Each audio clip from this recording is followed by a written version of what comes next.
शमूएल की दूसरी किताब 12वें बाब की 23वीं आयत में बुजुर्ग दाऊद के अल्फाज, जब उसका बेटा जो बत्शबा से पैदा हुआ मर गया, पर अब तो वो मर गया, बस मैं किसके लिए रोजा रखूं? क्या मैं उसे लौटा सकता हूं?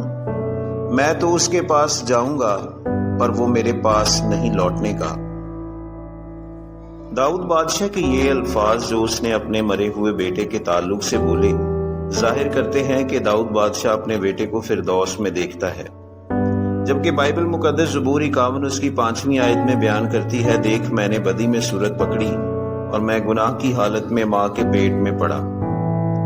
रोमियो के नाम लिखा गया खत उसके 5वें बाब की 12वीं आयत में लिखा है, क्योंकि सब ने गुनाह किया। इन आयात के तनाजुर में जो बच्चे पैदाइश के फौरन बाद मर जाते हैं या बचपन में मरने वाले बच्चे फिरदौस में जाएंगे या नहीं, पैदाइश के बाद और नेकोबद की पहचान की उम्र से पहले मरने वाले बच्चों के आसमान पर जाने के ताल्लुक से मुख्तलिफ नजरियात हैं। सिर्फ बरगुज़ीदा बच्चे फिरदौस में जाएंगे।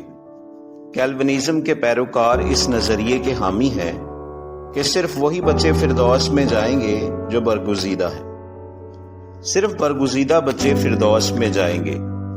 कैल्विनिज्म के पैरोकार इस नजरिए के हामी हैं कि सिर्फ वही बच्चे फिरदौस में जाएंगे जो बरगुज़ीदा हैं। इफ्सियों के नाम खत उसके पहले बाब की 4थी आयत को वो इस नजरिए के लिए एक ठोस सबूत के तौर पर पेश करते हैं। लिखा है, चुनाचे उसने हमको बनाए आलम से पेशतर उसमें चुन लिया, ताकि हम उसके नजदीक मोहब्बत में पाक और बेऐब हों।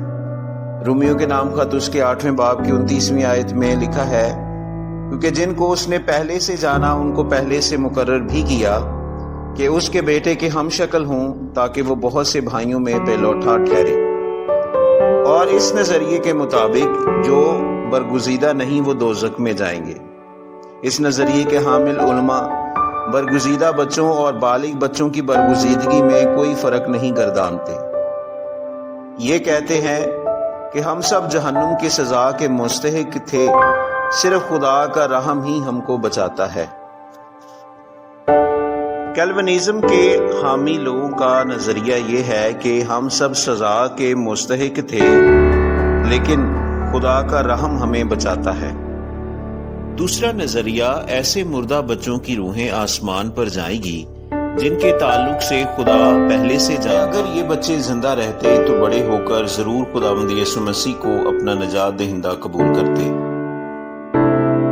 इस नजरिए के हामी खुदा के अलीम कुल होने की खूबी की वजह से ये दावा करते हैं कि खुदा हर किसी की इब्तदा और अंजाम को जानता है। हर मुमकिन और हकीकी चीज़ों का इल्म उसके पास है। यसाया का सहीफा 46वें बाब की 10वीं आयत को वो इस नजरिए के लिए एक ठोस सबूत के तौर पर पेश करते हैं, जो इब्तदा ही से अंजाम की खबर देता हो और अयाम कदीम से वो बातें जो अब तक वकू में नहीं आईं बताता हो और कहता हो कि मेरी मसलहत कायम रहेगी। इसलिए खुदा बचपन में मरने वाले बच्चों के मुस्तकबिल को जानता है कि अगर वो जिंदा रहते तो जरूर मसीह पर ईमान लाकर निजात याफ्ता बनते। बसूरत दीगर वो ये भी दावा करते हैं कि आसमान पर ऐसे लोग भी मौजूद हैं जो खुदावंद यीशु मसीह पर ईमान नहीं लाते, जो कि यूहन्ना की इंजील उसके 3 बाब की 36वीं आयत के बरअक्स है। लेकिन जो बेटे की नहीं मानता जिंदगी को ना देखेगा, बल्कि उस पर खुदा का गजब रहता है। इसलिए तमाम शीरखार जिन्हें खुदा जानता है बड़े होकर ईमानदार नहीं बनते। अगर वो जिंदा रहते भी तो जहन्नुम ही के सजावार होंगे। तीसरा नजरिया, तमाम शीरखार बच्चे आसमान पर जाएंगे। इस नजरिए के हामी अफराद दावा करते हैं कि बालिग होने से पहले मरने वाले तमाम बच्चे आसमान पर जाते हैं, और इस नजरिए को साबित करने के लिए वो चंद हवाले बतौर ठोस सबूत पेश करते हैं। यसाया 7 बाब 16 आयत में लिखा है, पर इससे पेशतर कि ये लड़का नेकी और बदी की रद्दो बदल के काबिल हो, ये मुल्क जिसके दोनों बादशाहों से तुझको नफरत है वीरान हो जाएगा। एक गिरोह दावा करता है कि नेकी और बदी की रद्दो बदल से पहले मरने वाले बच्चे आसमान पर जाते हैं। दूसरा हवाला जो इस नज़रिए को सपोर्ट करता है ज़बूर 16 और उसकी 10वीं आयत, کیونکہ تو نہ میری جان کو پاتال میں رہنے دے گا اور نہ اپنے مقدس کو سڑنے دے گا۔ اس آیت کے مطابق داؤد موت کے بعد زندگی اور قیامت پر یقین رکھتا ہے۔ اس لیے داؤد کے یہ الفاظ اپنے مرے ہوئے بیٹے کے تعلق سے کہ میں اس کے پاس جاؤں گا، اس بات کی طرف اشارہ ہے کہ تمام وہ بچے جو بچپن میں مر جاتے ہیں آسمان پر جائیں گے۔ تیسرا حوالہ جو اس نظریے کے حامی لوگ اپنے دعوے کو ثابت کرنے کے لیے پیش کرتے ہیں، زبور 139 اور اس کی 14ویں آیت سے 16ویں آیت میں لکھا ہے، تیری آنکھوں نے میرے بے ترتیب مادے کو دیکھا اور جو ایام میرے لیے مقرر تھے وہ سب تیری کتاب میں لکھے تھے جبکہ ایک بھی وجود میں نہ آیا تھا۔ اور اس آیت کے مطابق اس نظریے کے حامی بیان کرتے ہیں کہ تمام ایسے بچے جو ابھی پیدا بھی نہیں ہوئے ان کے نام کتاب حیات میں لکھے ہوئے ہیں۔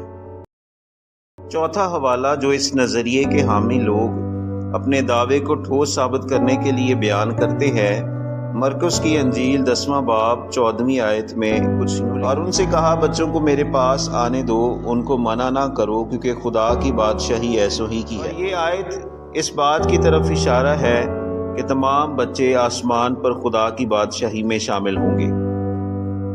پانچواں حوالہ متی کی انجیل 18واں باب 10ویں آیت، خبردار ان چھوٹوں میں سے کسی کو ناچیز نہ جاننا، کیونکہ میں تم سے کہتا ہوں کہ آسمان پر ان کے فرشتے میرے آسمانی باپ کا منہ ہر وقت دیکھتے ہیں۔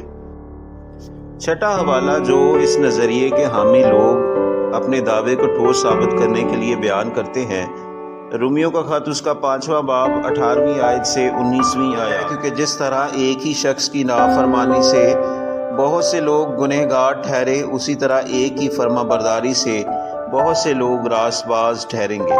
اور یہ آیت اس بات کی طرف اشارہ ہے کہ مسیح کا کفارہ ان تمام بچوں کی نجات اور معافی کے لیے کافی ہے جو مسیح پر ایمان لانے سے پہلے مر جاتے ہیں۔ ساتواں حوالہ جو اس نظریے کے حامی لوگ اپنے دعوے کو ٹھوس ثابت کرنے کے لیے بیان کرتے ہیں، یوحنا کی انجیل 9واں باب 41 آیت، لکھا ہے یسوع نے ان سے کہا کہ اگر تم اندھے ہوتے تو گنہگار نہ ٹھہرتے، مگر اب کہتے ہو کہ ہم دیکھتے ہیں، بس تمہارا گناہ قائم رہتا ہے۔ یہ آیت اس نظریے کی حمایت کرتی ہے کہ جو مسیح کے متعلق نہیں جانتے وہ سزا کے لائق نہ ہوں گے،